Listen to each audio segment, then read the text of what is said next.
tọ́jú àwọn tó àwọn olóòṣà Ìjẹ̀bú-Òde ń bí ọ̀hún náà tó wà ń bí nínú ogorogun torí wà kú dẹ̀ ní iṣẹ́ tiẹ̀ tó máa ṣe wà kú dẹ̀ ti ṣe wọ́n ti ṣe iṣẹ́ ẹ̀ ní kọ̀ọ̀kan.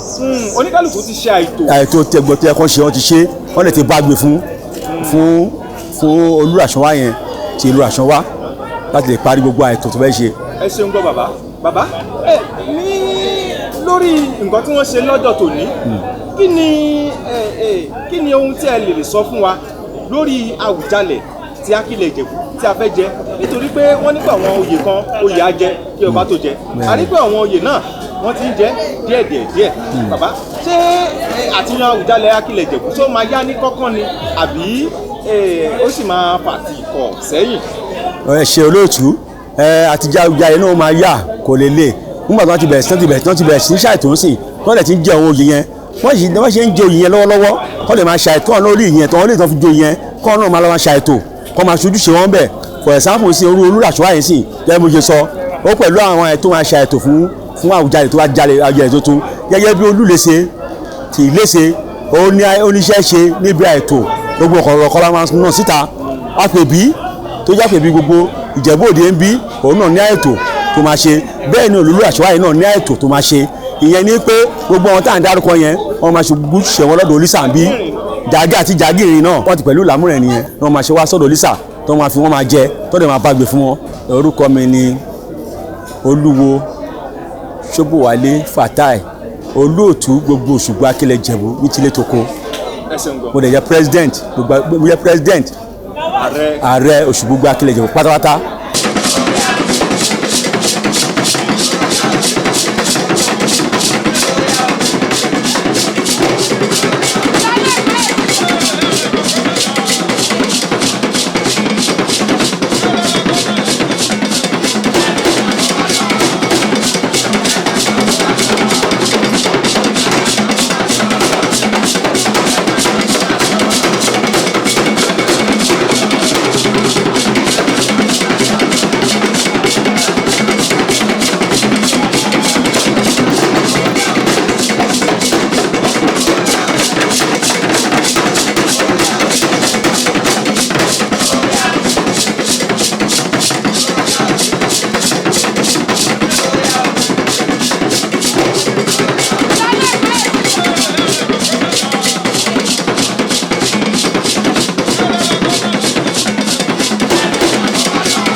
Let's go.